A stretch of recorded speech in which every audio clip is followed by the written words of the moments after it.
take a punt on thinking that Jo Hurd is going to read us a poem, but she might not be. She is. Jo, come up.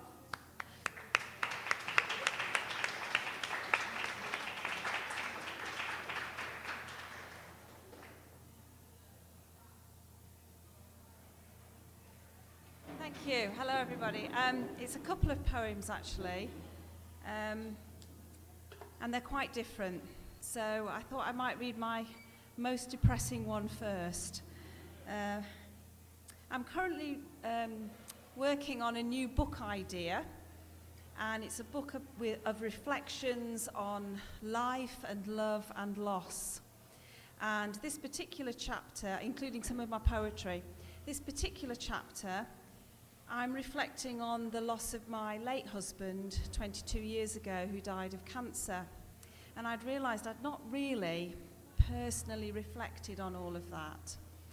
And in my current role as a palliative care chaplain, I've grown to realise that the sort of wrestling that people go through on the inside when they know they have a terminal diagnosis seemed to me to be like the dialogue between two lovers, one who is determined to leave and one who is desperate for them to stay. And it led me to write this poem, and the lovers in this particular case being the body and the soul. And it's called So You're Leaving Me. Well, I was hoping you'd show up today, but not like this, dishevelled, unshaven. It's like you don't care anymore. What's wrong with you? You used to be such fun. You made me laugh and swear, but it was never boring. Don't you remember the lake, when the moon rose high in the sky, casting its light across the waters, and we saw the owl? Years ago, I admit, I took you for granted. Gratitude was scarce. I wasted time being envious. I was young. I was a fool. But now I'm scared. Scared of losing you. I lie here in hope. Hope that you will return with full vigor, bringing the good old days with you. Days on the beach, road trips to Scotland, the first rush of being in love, the chaos of family life, the anxieties of the future, the cold morning air, the sight of a kingfisher, the song of a lark, the first signs of spring, and the smell of autumn fires. Last year in Seville, when I danced in my husband's arms and my grandchildren laughed and played, I realize now you were already planning to leave, the betrayal hidden. What did I do wrong? Why don't you fight for us? I am. But I can't do it without you. I need you. You're killing me.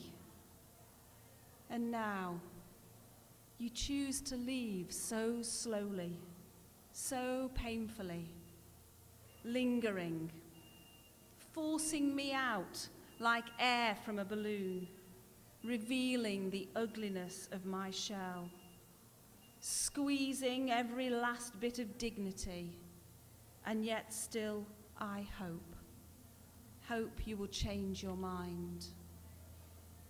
Acceptance, my least favorite virtue. I knew you'd leave one day, of course, but not like this. So soon, too soon. I need longer.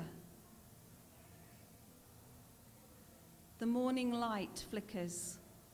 Voices are muffled, but I know I am not alone. And somewhere in the distance, I hear a click, as if a door closes.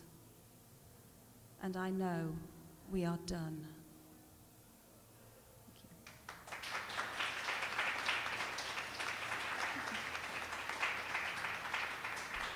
Thank you. So this is completely different, just to end on a bit more of a high, something a bit more silly. Early last year, I had my first brush with COVID, had my usual 2 weeks off work, couldn't go back until I'd got a negative test. I was quite ill to begin with. Second week, really bored, really restless. Every single drawer and cupboard in my house got sorted out. And there was one particular drawer that caught my attention, and so I wrote about it. So this is called my knicker drawer. My knicker drawer is full of pants that neither fit nor flatter. I've noticed this across the years as I grew slowly fatter. What was I thinking as I spied a lace-edged bra of torture? What fantasy of long ago bewitched me as I bought her? And matching to this upper half, a skimpy crimson thong. This drawer is full of underwear of which to me does not belong. The thought of a piece of lacy string pulled up between the buttocks was classed as wear for the derriere has really got me flummoxed. And on those rare occasions when stockings seem alluring, how hard to chase each fastening round thighs with eyesight blurring. I sit in quiet wonder and reflect upon this lingerie Bucks Fizz, and wonder what's inside the drawer that's firmly marked as his. No instruments of torture there, big baggy boxer shorts and vests with softest stitching, no lace as rough as gorse. And I think again of younger days when vest and pants kept warm, the underlayer of my clothes against the fiercest storm, when bras held tight the nursing breasts and opened for a feed with comfy practicality supporting every need. So now I wonder why, as woman, Madonna springs to mind, and those models with their stick-like frame that never could be mine. So now, as 60 fast approaches and I fumble in this drawer, I now resolve my hand will find the knickers I adore. Abandoning the bras that pinch and scar my flesh, who's caring? A plaster on each nipple does the job to stop them staring. No negligee or teddy suit or camisole of hell. Today I'm going comfy, and I know you all can tell.